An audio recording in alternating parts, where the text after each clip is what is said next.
Amós capítulo 8, versos de 1 a 14.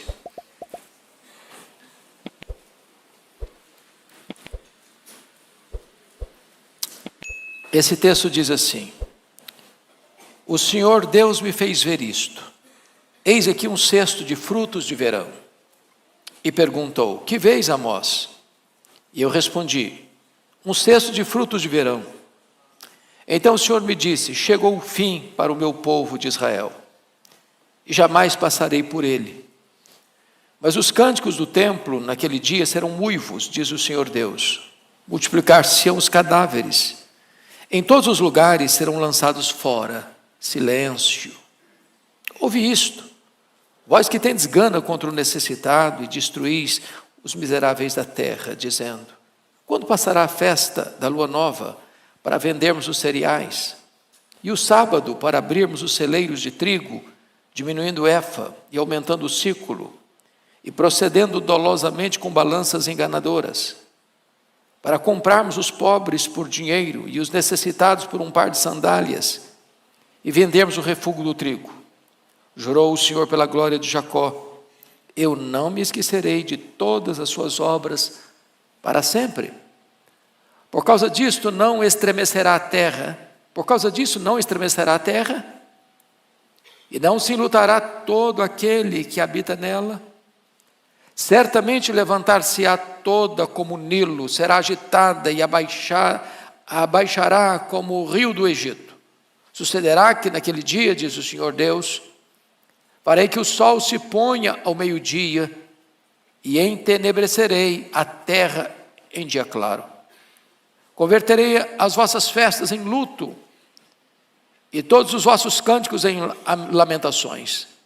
Porei pano de saco sobre todos os lombos e calvas sobre toda a cabeça. E farei que isso seja como luto por filho único, luto cujo fim será como dia de amarguras.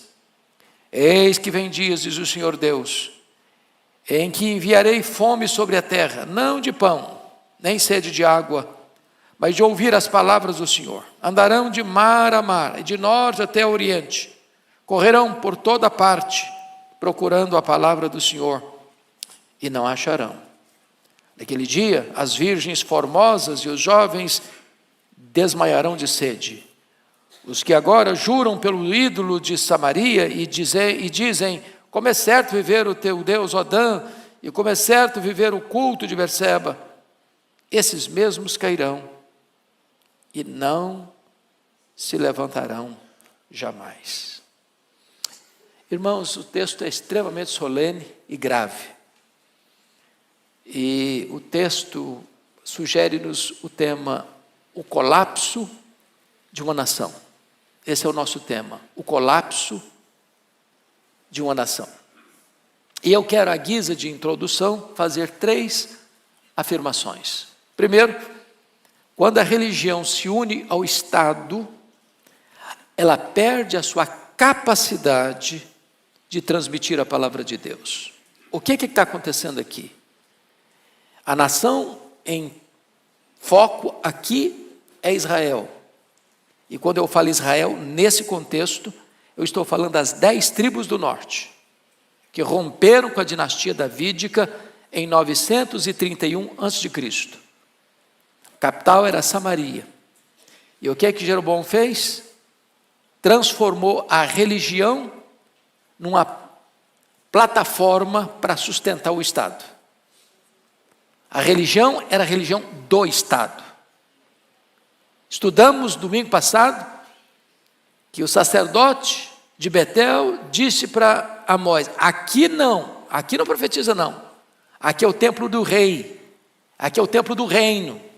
Aqui a política controla a religião.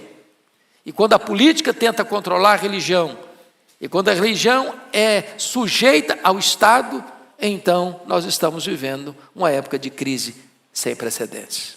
Segundo lugar, quando o Estado busca o seu fortalecimento em detrimento da justiça, ele cava o seu próprio abismo. Você vai perceber comigo que o Estado estava mancomunado com estruturas de maldade e de violência e de corrupção para oprimir as pessoas, a ponto dos juízes venderem sentenças, a ponto de nas cortes o justo sair como culpado e o culpado como inocente, conforme o capítulo 2, verso 6. De tal forma que o Estado está sendo erigido e construído dentro de estruturas de corrupção, de violência, promovendo a própria injustiça. Terceira declaração: quando os poderosos granjeiam suas riquezas desonestamente, e o Estado e a religião se calam, ela então está à beira do abismo. O que estava acontecendo? A violência estava existindo, os fortes oprimindo os fracos, tirando a liberdade deles, as cortes favorecendo os poderosos, os sacerdotes totalmente calados e omissos diante da injustiça, e então, diante desse cenário, onde o Estado e a religião, além de estarem unidas, elas não combatem o mal, elas não denunciam injustiça, elas não confrontam o pecado, a nação está certamente à beira do abismo. Essa é a introdução e agora vamos examinar o nosso texto. Primeiro ponto que eu quero destacar é uma nação madura para o juízo. Versículos 1 a 3 trata disso. Nós já olhamos na aula passada as visões que Amós teve. A primeira visão dos gafanhotos, depois a visão do fogo, depois a visão do prumo. São visões que retratam o juízo de Deus sobre a nação. Agora, uma quarta visão nós vamos ver, é a visão dos cestos de frutos de verão. Frutos maduros que são colhidos. E a ideia da visão é esta: Israel está maduro para o juízo. Chegou a hora de Deus acertar as contas com o seu povo. Esse é o ponto que vai ser aqui destacado, a iminência do juízo. Então, vamos a alguns aspectos aqui. Primeiro, Deus mostra uma descrição simbólica da iminência do juízo. Versículo 1, a igreja lendo comigo. Toda a igreja comigo. O Senhor Deus me fez ver isto. Eis aqui um cesto de frutos de verão. Então, o fruto de verão, ele está maduro, ele já foi colhido, ele já está no cesto. Não tem como mais esse fruto voltar à árvore, não tem como mais deixar esse fruto preso ao tronco. Esse fruto já foi arrancado e ele agora vai ser consumido. Isso significa que Deus alertou, Deus orientou, Deus exortou, Deus disciplinou, Deus mostrou sua providência. Todas as formas de Deus falar, Deus usou. O povo não quis ouvir. Agora então é tarde demais. Agora é hora do juízo. Essa é a força desse argumento. E se você notar comigo no capítulo 4, 6 a 11, Deus usou muitas formas de falar com esse povo. Conforme você pode entender aqui, Deus deixou-os de dentes limpos, ou seja, Deus enviou a fome. Se você olhar versículo 7, Deus reteve a chuva, ou seja, a seca. No versículo 8, andaram 2 ou 3 cidades indo a outra cidade para beberem água, falta do principal. Eles não entenderam. Versículo 9, feriu-os com crestamento e ferrugem, ou seja, colapso da agricultura. Eles não entenderam. Versículo 10, envia a peste contra eles, doenças. Eles não entenderam. Versículo 11, subverti alguns, como Deus subverteu Sodoma e Gomorra. Eles não se converteram. Então, a Bíblia diz que Deus fala muitas vezes ao homem, quando ele endurece a sua cerviz, ele não se arrepende, ele é quebrado repentinamente, sem que haja cura. E é isso que está acontecendo aqui com Israel.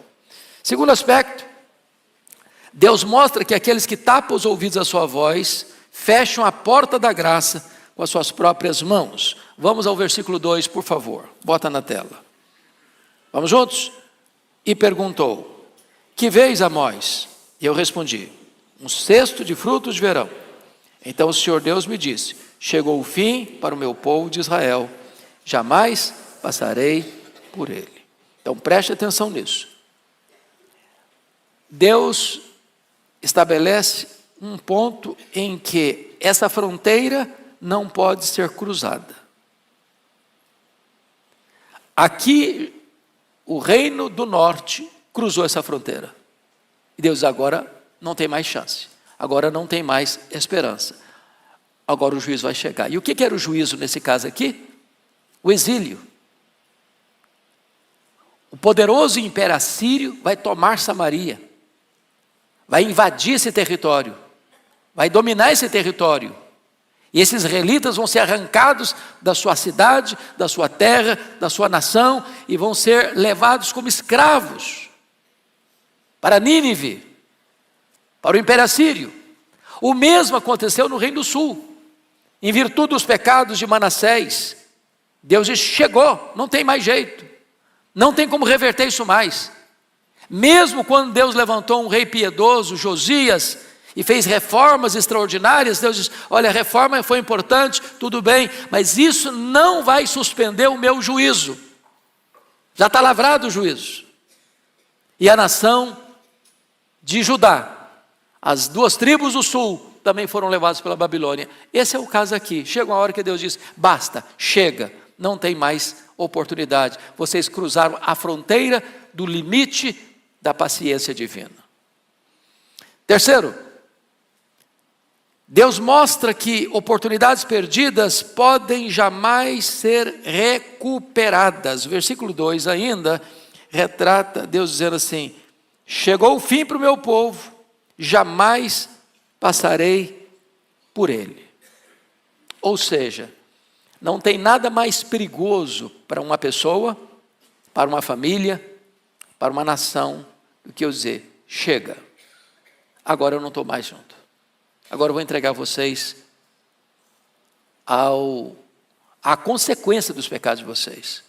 E é isso que está acontecendo aqui com Israel. Deus diz: eu não vou mais passar, eu não vou estar mais presente. Agora preste atenção nisso aqui, preste atenção nisso aqui. Amós está profetizando essas verdades no governo de quem? Quem está governando Samaria nessa época? Jeroboão II. Quem é Jeroboão II? O rei mais importante dos 19 reis que governaram em Samaria. É o período de maior riqueza da nação, de prosperidade da nação, de paz nas fronteiras, de riqueza interna, embora adquirida com violência, com injustiça, com corrupção. Parecia que a palavra dele não fazia sentido. Falei: como? Nós estamos no auge da nossa realidade econômica, e você vem me dizer que chegou o fim? Pois é isso mesmo. A partir da morte de Jeroboão II, as 10 tribos do norte entraram assodadamente numa corrida rumo ao declínio, rumo ao desastre. Quarto, Deus mostra que seu castigo tem consequências trágicas. Que consequências? Versículo 3, põe na tela, por favor. Vamos juntos. Mas os cânticos do templo, naquele dia, serão uivos, diz o Senhor Deus. Multiplicar-se-ão os cadáveres em todos os lugares, serão lançados fora. Silêncio. Preste atenção aqui. Preste atenção aqui. O que é que ele está dizendo? Os cânticos do templo. Que templo é esse? É o templo de Jerusalém. Que templo é esse? É o templo de Betel. É o templo de Dan. É o templo de Berseba. É o templo de Gilgal. São templos rivais ao culto verdadeiro. Os cânticos lá eram cânticos diante de um bezerro de ouro, de um culto sincrético, de um culto que não era genuíno, verdadeiro, que agradava a Deus. Então existe uma alegria aqui que não é a alegria de Deus, Existe uma alegria aqui que é a alegria do culto falso. Ou vocês não acham que seitas, heresias, não celebram, não festejam? Sim, festejam, mas não é a alegria de Deus. Essa alegria vai se transformar em uivo. Segundo lugar, a pretensa segurança deles, vejam vocês, multiplicar-se-ão os cadáveres. O que ele está falando? Ele está falando que a Assíria vem, e eu não sei se vocês já leram sobre a Síria, mas era o império mais perverso. Eles entravam numa cidade e eles matavam os homens e empilhavam as cabeças na porta da cidade para dizer o seguinte: ninguém resiste à Síria e escapa. Então, quando a Síria cercou Samaria, foram 3 anos de cerco. As cidades eram muralhadas, Samaria está num monte. Então o que se fazia?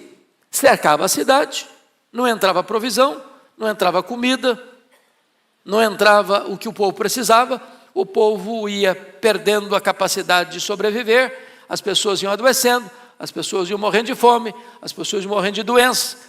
E o povo, então, quando não tinha mais qualquer capacidade de resistência, o inimigo entrava, destruía a cidade, matava o povo à espada. E o texto é tão grave que diz que os corpos não serão nem sepultados. Para o povo israelita não tem nada mais infame do que deixar uma pessoa insepulta. É por isso que lá nessas 10 tribos, quando fala de Jezabel, que era a rainha tão violenta e tão truculenta e tão perseguidora dos profetas de Deus, Deus diz: essa mulher não vai nem ser sepultada, os cães vão ser a sua sepultura. E mais, nessa hora vai ser de tanta dor e de tanta angústia, que não adianta fazer discurso de consolação, e a palavra é silêncio. Silêncio, não adianta falar, nada vai trazer refrigério e consolo para esse povo. Então, vejam vocês que esse é o primeiro ponto que nós queremos destacar, uma nação madura para o juízo. Vamos ao segundo ponto agora, uma nação corrompida em seus valores morais. A nação corrompida em seus valores morais é a causa da chegada do juízo. O que o homem semear, isso ele ceifará. Então tem causa e tem consequência. Vimos aqui a consequência, agora vamos ver a causa desse juízo. Em primeiro lugar, veja comigo, versículo 4, a opressão ao pobre significa amar mais a injustiça do que a misericórdia. Leia o 4, toda a igreja comigo. Ouvi isto, vós que tendes gana contra o necessitado e destruís os miseráveis da terra. Agora preste atenção nas 2 palavras dele, gana. Gana, o que é gana? É uma vontade voraz.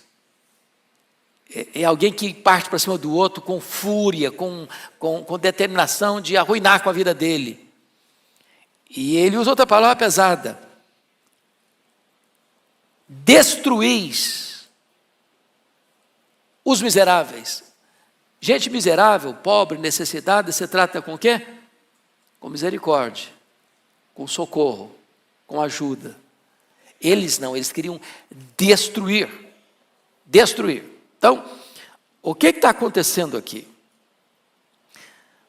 Esses crimes horrendos estão sendo praticados. Que crime? Gana contra o necessitado, os miseráveis destruídos. Mas quem é que não vai fazer nada? O rei não faz nada. As cortes, os juízes, em vez de não só não fazer nada, eles fazem parte do processo de destruição, porque eles vendem sentenças, eles compram os justos por dinheiro, conforme o capítulo 2, versículo 6, está escrito aqui, porque os juízes vendem o justo por dinheiro e condenam o necessitado por causa de um par de sandálias, ou seja, acaba que condenar o justo virou uma coisa barata, eles vendem o justo por qualquer preço, e em virtude disso, o rei não faz nada, os juízes não só não fazem nada, mas aumentam o problema, e os sacerdotes, que deveriam ser a consciência do Estado. A igreja é a consciência do Estado. A igreja não pode ser unida ao Estado, mancomunada com o Estado, aliançada com o Estado, porque ela tem que ter liberdade, independência para exercer voz profética. Os sacerdotes também não falam nada, não erguem a voz, não denunciam o pecado. Então, a opressão do pobre significa amar mais a injustiça do que a misericórdia. Segundo ponto, o desprezo pelo culto divino, ou seja, amar mais o lucro do que a Deus. Põe na tela o versículo 5, por favor. Desprezo pelo culto divino. Vamos ler todos o versículo 5. Dizendo: quando passará a festa da lua nova, para vendermos os cereais, e o sábado, para abrirmos os celeiros de trigo, diminuindo o efa e aumentando o ciclo, procedendo dolosamente com balanças enganosas. Vamos entender isso aqui. O calendário religioso deles, embora esteja numa igreja, num culto sincrético, tá lá, é um bezerro de ouro, mas eles acham que estão adorando a Deus. Então eles preservam o calendário religioso do sábado, da lua nova, das festas, e eles vão para a igreja. Mas, na verdade, eles vão para a igreja por uma questão de hábito, de costume, de ritual. Mas eles estão doidinhos para que passe logo o sábado. Eles estão lá na igreja, mas o coração deles está lá no comércio. Quando vai passar logo? Quando vai terminar logo esse dia? Para quê? Para quê? E eles respondem: para quê?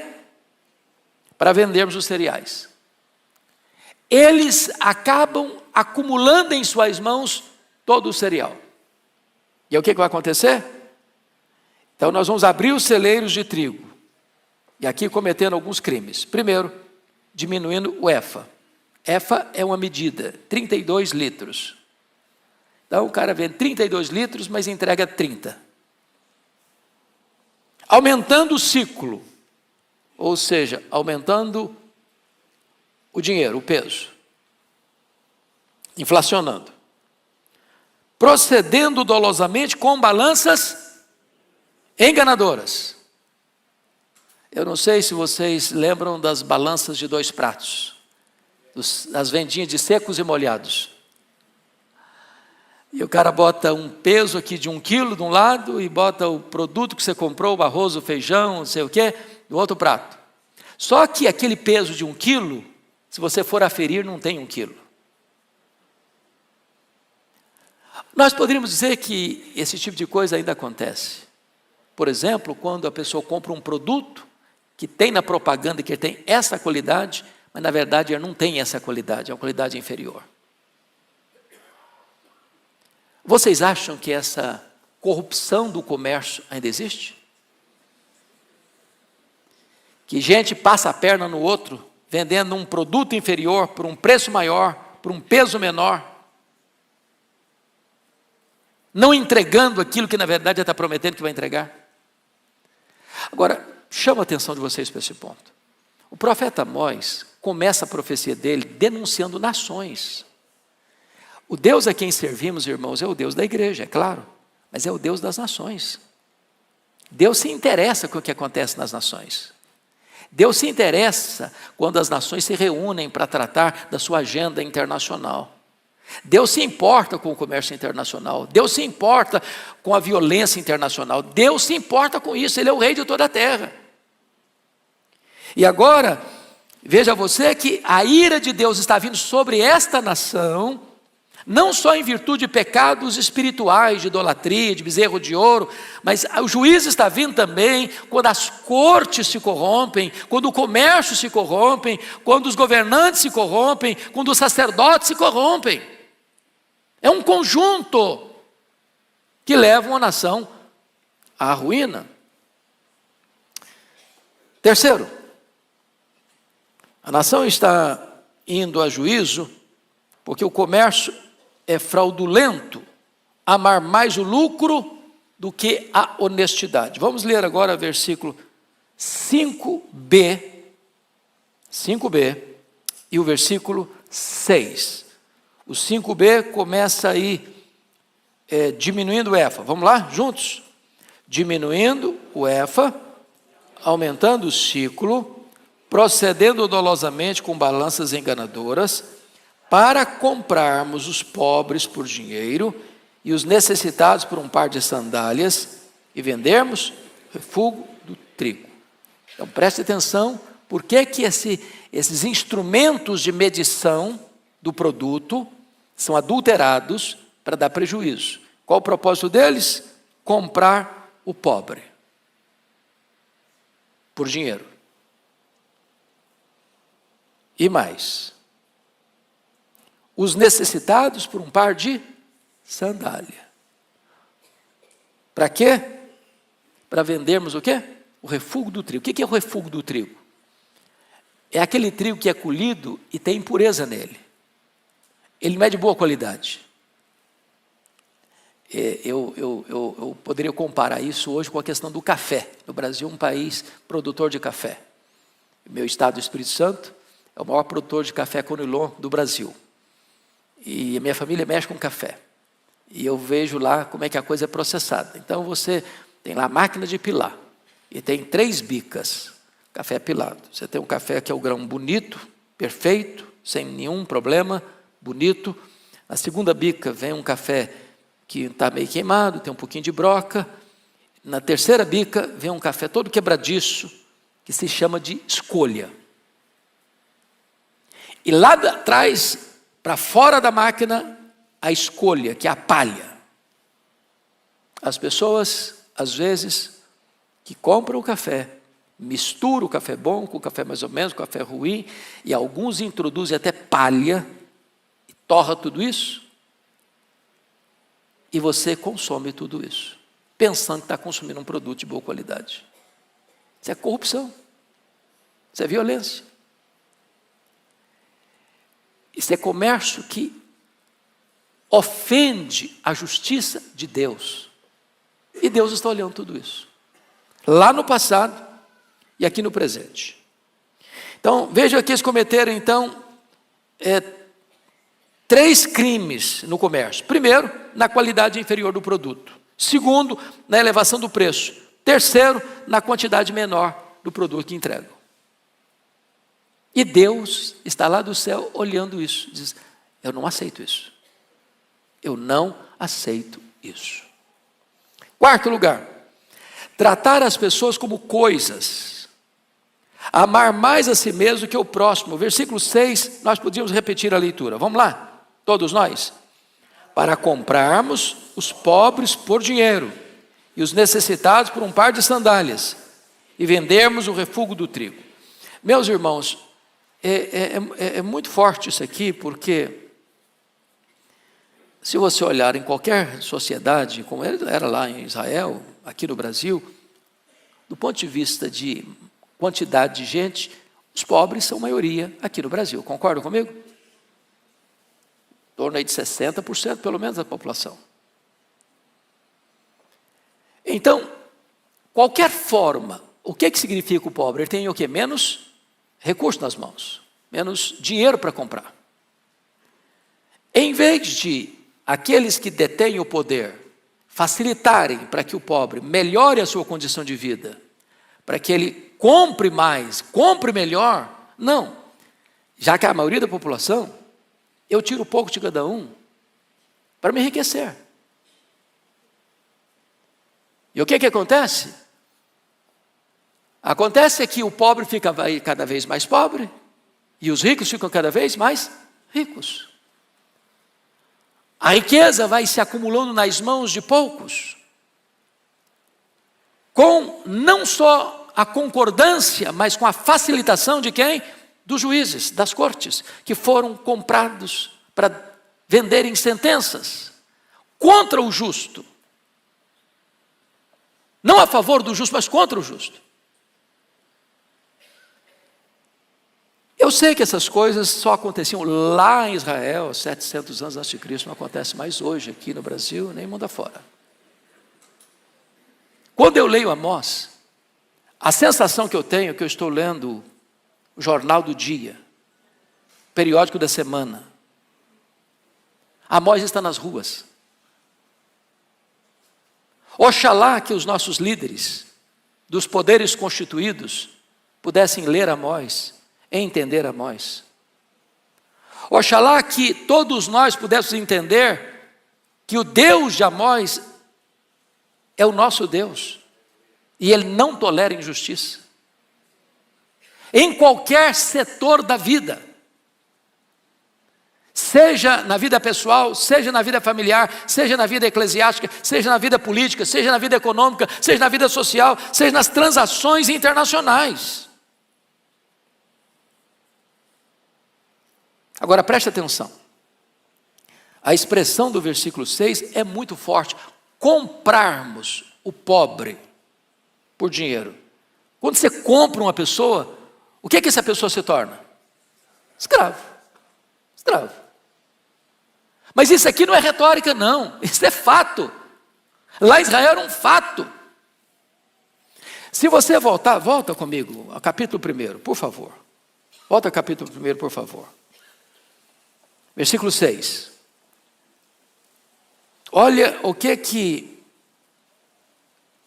os filisteus faziam, a Filistia fazia. Versículo 6. Assim diz o Senhor: por 3 transgressões de Gaza, que é uma cidade da Filisteia, por 4 não sustarei o castigo, porque levaram em cativeiro todo o povo para o entregar em Edom. Ou seja, escravizaram um povo e vender esse povo como mercadoria, como escravos. Agora veja comigo o que acontecia na Fenícia, versículo 9. Assim diz o Senhor: por 3 transgressões de Tiro e por 4 não sustarei o castigo, porque entregaram todos os cativos de Edom e não se lembraram da aliança de irmãos. Ou seja, os de lá entregavam os inimigos, aqui estão entregando até os irmãos próximos. Mas o que estava acontecendo com Israel? Eles estavam vendendo o pobre. Que pobre? O estrangeiro? Pobre, o inimigo da nação? Não, os seus irmãos. Os seus irmãos. Agora preste atenção, esse time que está comprando o pobre, esses juízes que estão vendendo sentença, esses sacerdotes que dizem: não, aqui é o templo do rei, aqui não vem falar de Bíblia não, aqui é nós que controlamos. Esse povo está todo ele no sábado na igreja. Estão percebendo isso? O perigo das pessoas juntarem uma vida completamente corrompida com religião e achar que está tudo bem. Esse é o problema aqui. Muito bem. Vamos ao terceiro ponto da nossa mensagem. Uma nação sob a condenação do próprio Deus. Primeiramente, o juramento selado anunciando o fim do perdão. Versículo 7. Põe na tela para nós. 8:7. Toda a igreja. Jurou o Senhor pela glória de Jacó: eu não me esquecerei de todas as suas obras para sempre. Meus irmãos, quando Deus jura, Ele está empenhando a sua palavra, que não pode falhar. O que Ele falou vai o quê? Acontecer. Dê uma olhadinha no capítulo 4, verso 2 comigo. Jurou o Senhor Deus pela sua santidade, que dias estão para vir sobre vós, em que vos levarão como anzóis e os vossos restantes como fisga de pesca. Olha o 6:8 comigo. Jurou o Senhor Deus por si mesmo, o Senhor Deus dos exércitos, e disse: abomino a soberba de Jacó, odeio os seus castelos, e abandonarei a cidade e tudo que nela há. Agora veja o 8:7 que nós acabamos de ler. Jurou o Senhor pela glória de Jacó: eu não me esquecerei de todas as suas obras. Ou seja, Deus está olhando, Deus está vendo.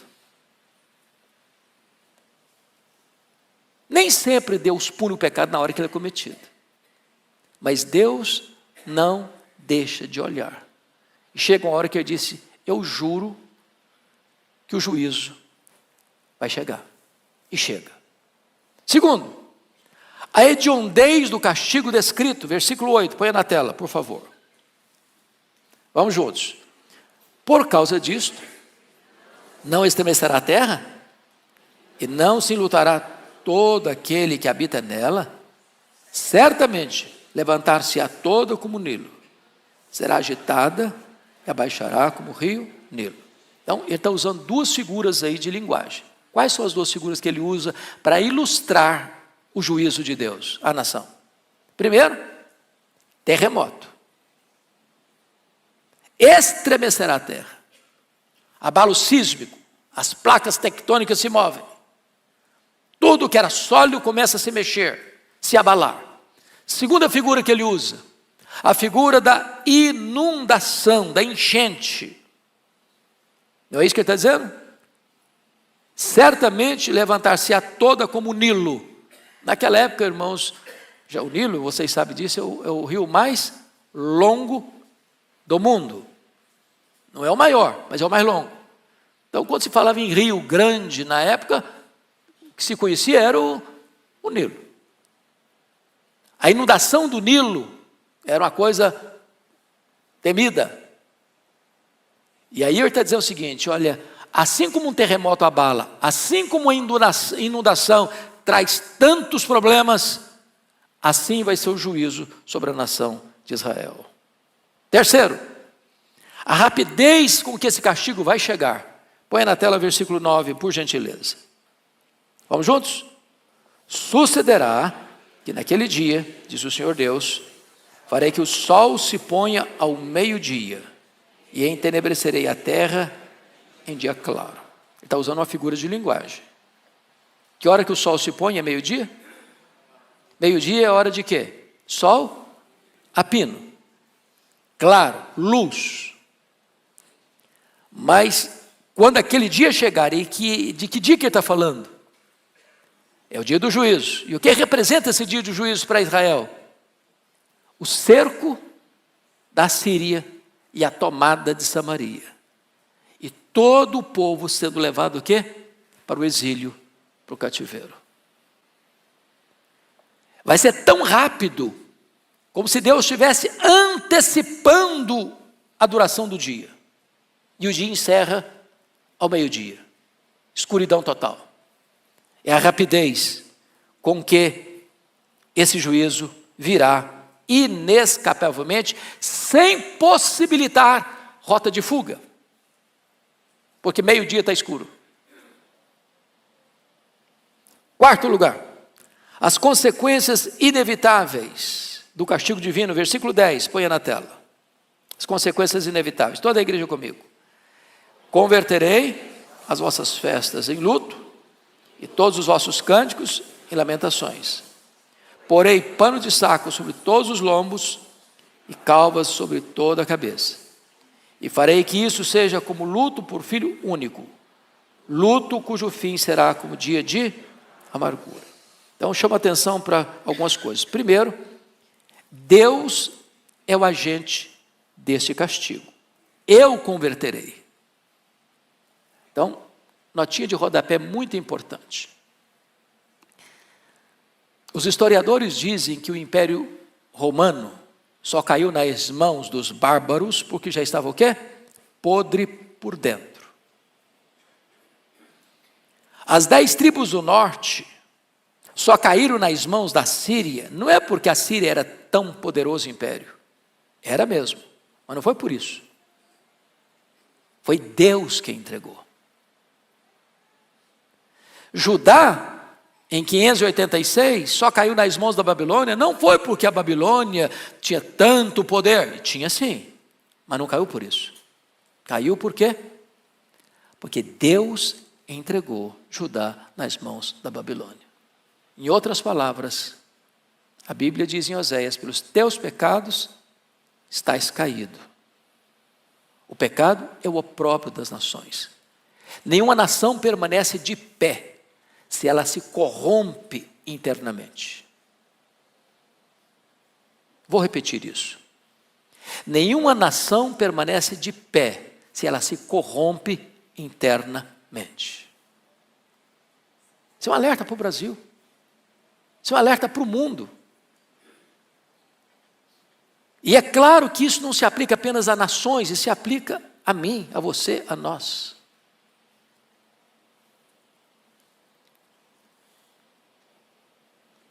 Deus coloca a vida do povo de ponta cabeça. Vejam vocês que pôr pano de saco, isso é uma figura bíblica que não é um costume, não é um hábito, não é uma cultura ocidental. Mas quando uma pessoa se vestia de pano de saco, na época, quando acontecia o quê? Uma calamidade, uma guerra, um infortúnio, um luto dramático. As pessoas punham esse pano de saco para exteriorizar e externar o luto interno, a dor interna, o sofrimento interno, a humilhação interna. Quando Deus diz que vai colocar calva sobre toda a cabeça, nenhum problema contra os irmãos que têm pouco cabelo. Dizem que só os inteligentes são calvos, mentes brilhantes. Mas o caso aqui é de humilhação. Lembram quando Eliseu tinha acabado de curar as águas amargas de Jericó? E passando por outra região, um bando de jovens zombaram dele. Sobe calvo, sobe calvo, sobe calvo. E Eliseu, aplicando a justiça divina àqueles meninos perturbadores, ursas saíram e devoraram os meninos. Por calva, era mais do que rapar o cabelo com máquina zero. Era um juízo de Deus gravíssimo sobre aquele povo. Agora, a dor disso é tão grande que não pode existir na linguagem humana um sofrimento maior. Vai ser como a dor de luto por filho único. Eu acho que todos nós, pais e mães que estamos nesse auditório, avós que estão nesse auditório, não podemos nem imaginar, nem imaginar o que é a dor de um pai, de uma mãe, enterrar filho único. O Senhor Deus está dizendo que esse momento vai ser tão doloroso, que vai ser a mesma coisa, com o mesmo sentimento, com a mesma dor, com o mesmo sofrimento de um pai e de uma mãe que estão enterrando o seu único filho. E ainda mais, uma dor que não vai ter consolo, luto cujo fim será dia de amarguras, ou seja, não espere melhorar essa dor, não espere que o tempo possa curar ou cicatrizar algumas dessas feridas. A situação é irremediável.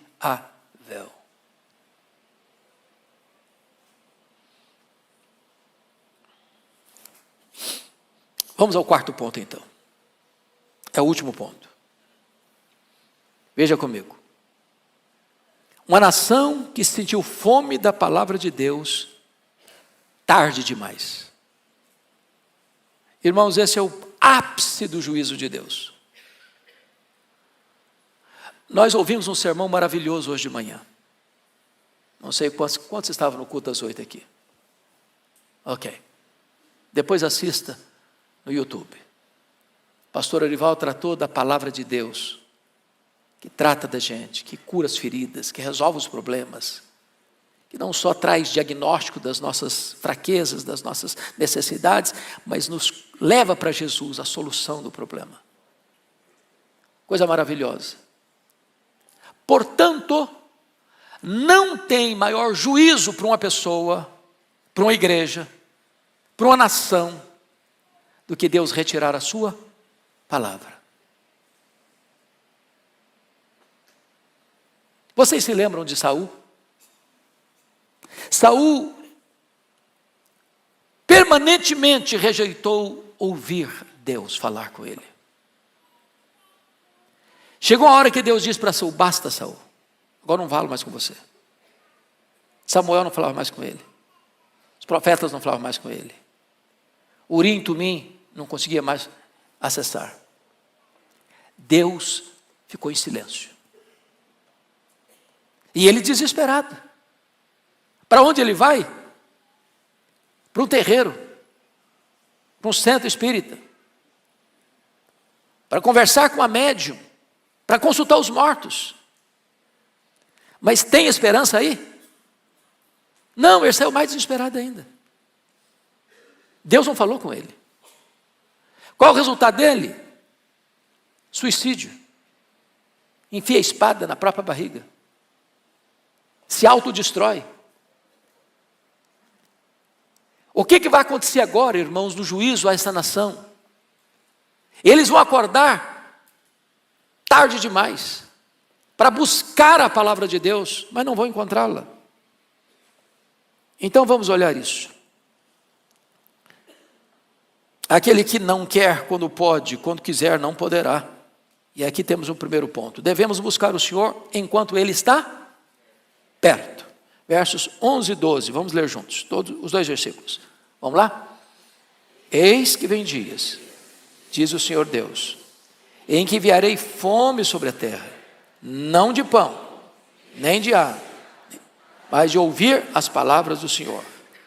Andarão de mar a mar, e do norte até o oriente, correrão por toda parte, procurando a palavra do Senhor, e não a acharão. Preste muito atenção nisso aqui. Agora, eles estão perto, mas eles não querem ouvir. Amós está profetizando, conforme o capítulo 7, que nós lemos, versículo 12 e 13. Então Amazias disse a Amós: vai-te, ó vidente, foge para a terra de Judá, ali como o teu pão e ali profetiza, mas em Betel daqui por diante já não profetizarás, porque é o santuário do rei e o templo do reino. Aqui não vem falar de pecado, estamos muito bem, sem ficar com esse negócio de denunciar pecado, queremos continuar a nossa vida do jeito que ela está, aqui não. A hora que eles querem procurar a palavra já foi embora, não tem mais chance.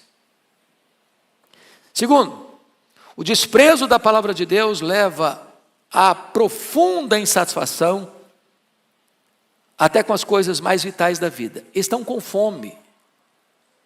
Não é de pão que compra na padaria.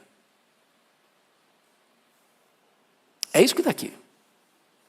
Enviarei fome sobre a terra, não de pão, nem sede de água.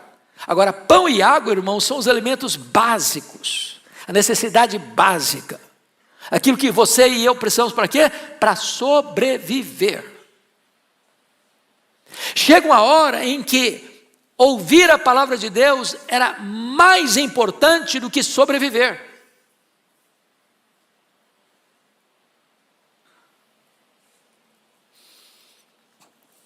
E eles não têm mais a palavra de Deus.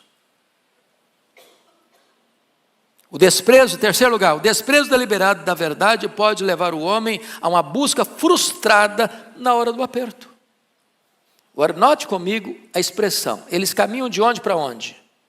Versículo 12. Andarão de mar a mar, do norte até o oriente. Correrão por toda parte, procurando a palavra do Senhor e não acharão. Agora, tem um detalhe aqui, digno de nota. O que você esperava? De norte, andaram de mar a mar, do norte até o oriente. Correrão por toda parte. Mas não diz que eles percorreram do norte ao sul. Por que não? O que ficava no sul? Jerusalém? O templo? A palavra de Deus? Eles correm sofregamente procurando a palavra de Deus, onde não tem o quê? Palavra de Deus. Isso é um engano religioso. As pessoas correm atrás das seitas, do misticismo, da astrologia, da consulta aos mortos, de todo tipo de experiência religiosa subjetiva, sincrética, e não procuram num único lugar onde podem encontrar a palavra de Deus. Mas chama a sua atenção para um outro ponto. A palavra aí do versículo 12, andarão, é uma palavra muito forte. A palavra aqui é a palavra do andar do bêbado, do andar daquele que está cambaleando. Essa palavra era usada e foi usada por Isaías em 7:2, como uma árvore que balança a sua cabeleira no soprar do vento, para lá e para cá. Essa palavra retrata que as pessoas estão andando trôpegas, mancas, confusas, perdidas, sem rumo. Agora saia pelas ruas de São Paulo, pelas avenidas de São Paulo, pelas universidades de São Paulo, pelas escolas de São Paulo, pelo comércio de São Paulo, e você vai ver o quê? Pessoas o quê? Confusas. Há um vazio na alma, há uma falta de significado na vida. Elas correm atrás de alguma coisa que possa preencher esse vazio. Não encontram. Como Salomão, lá em Eclesiastes 2, tentou encontrar um sentido para a vida dele na bebida, na festa, na música, nas realizações, na riqueza, no sexo, na fama. Não encontrou. Porque a única fonte que o homem pode saciar a sua alma, essa eles não buscaram.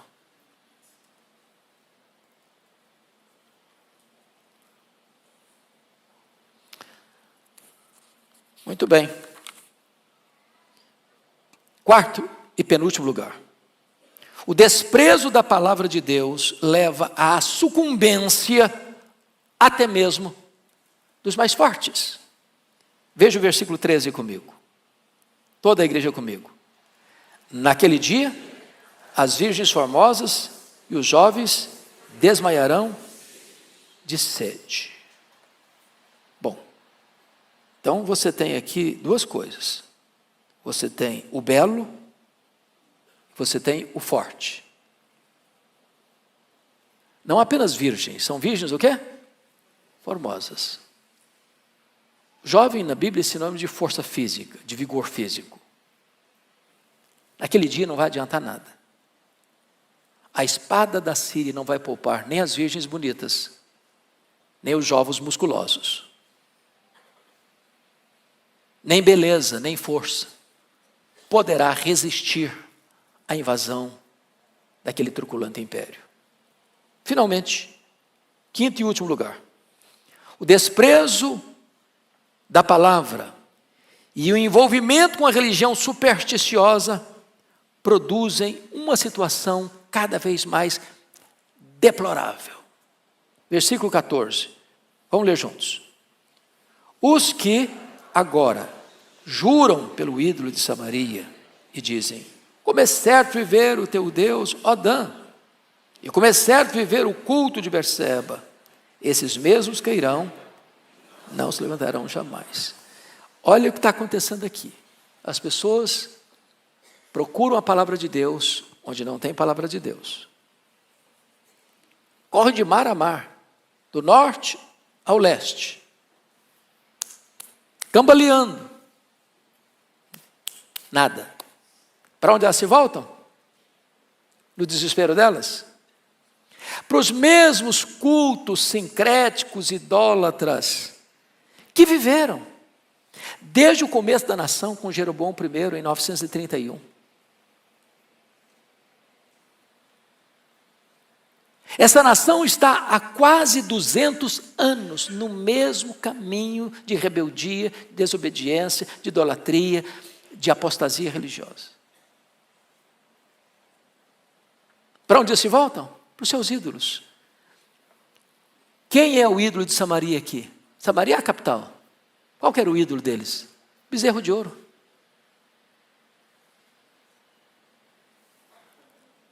Um objeto que eles mesmos forjaram com as suas próprias mãos, agora se prostram diante dele. A idolatria é a coisa mais insana que pode existir, porque é o Criador adorando a criatura. Porque o homem é o Criador da imagem. Foi ele que fez. pressupõe que o Criador seja maior que a criatura. Mas o homem fica tão cego pela idolatria que ele adora o que ele mesmo fez. Como se aquilo que ele fez pudesse ser maior que ele e pudesse socorrê-lo. Mas eles vão não só em Samaria, eles vão para Dan. Fica lá em cima. E adoram o bezerro de ouro. E eles vão para Berseba e adoram o bezerro de ouro, achando que podem escapar. Qual o resultado final? Esses mesmos, o quê? Cairão e não se levantarão jamais. Ou seja, o juízo é inevitável, irremediável, irreversível. Esse dia chegou. Não agora. Amós está profetizando no período árido de Israel, período de Jeroboão II, que governou 41 anos. Mas depois da morte de Jeroboão II, seu irmão Zacarias assume o governo e é assassinado. Quem assassina? Salum assume o governo e é assassinado. Manaém assume o governo. Turbulências terríveis.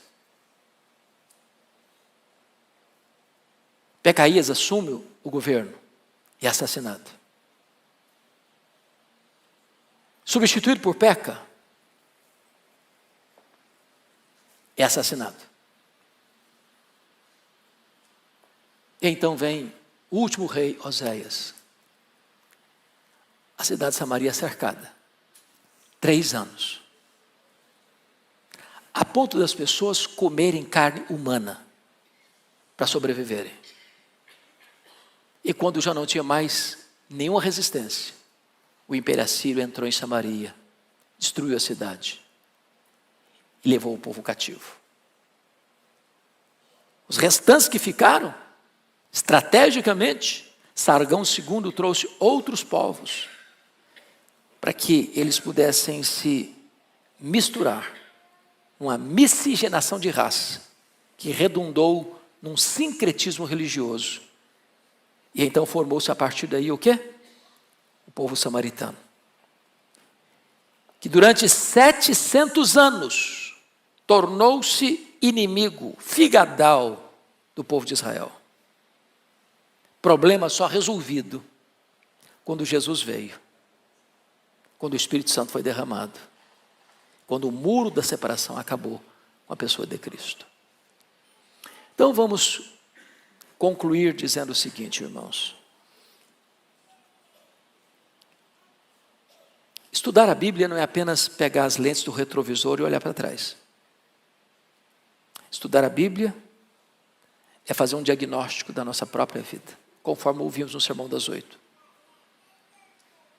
Estudar a Bíblia é olhar para fora dos muros da igreja, do eclesiástico, para a vida secular, para o comércio, para os gabinetes, do legislativo e do judiciário e do executivo, para as cortes do judiciário. Estudar a Bíblia é olhar para as transações internacionais e saber que Deus está no trono, que Ele tudo vê, que Ele tudo sabe, que Ele a todo sonda e que Ele não suporta a prática da injustiça.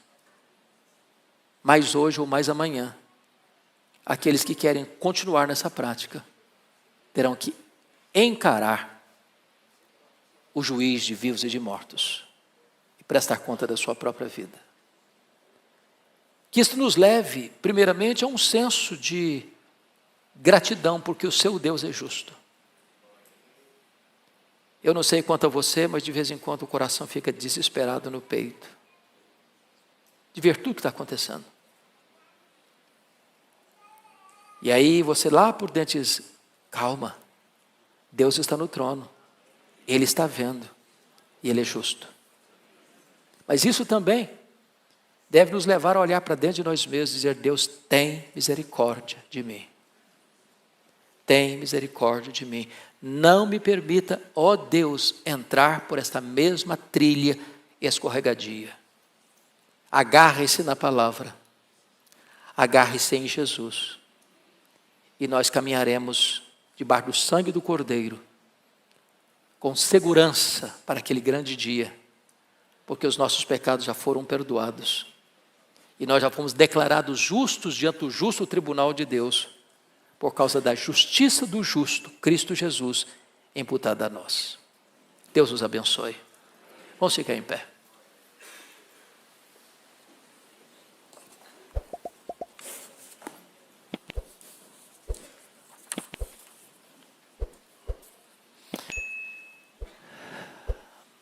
Ó Deus, nós estamos expostos diante do raio-x da Tua palavra. Nós estamos, Deus, descobertos, desnudos, diante da sondagem profunda da Tua palavra. Pedimos-te, meu Deus, misericórdia por nós e pela nossa nação.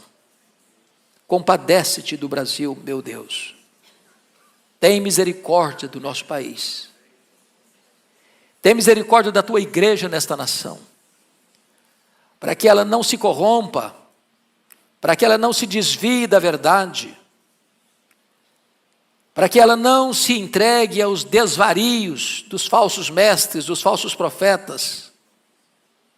Por amor do Teu nome, ajuda-nos a sermos uma igreja íntegra, bíblica, piedosa, como um luzeiro a brilhar neste mundo de tanta escuridão. Guarda o nosso coração do mal e não permita que pratiquemos aquilo que denunciamos. Tem misericórdia de nós.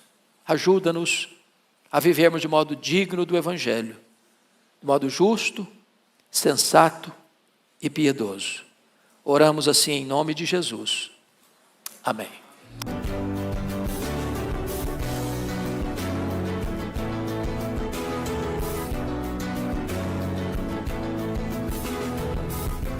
Palavra da Verdade, com Hernandes Dias Lopes.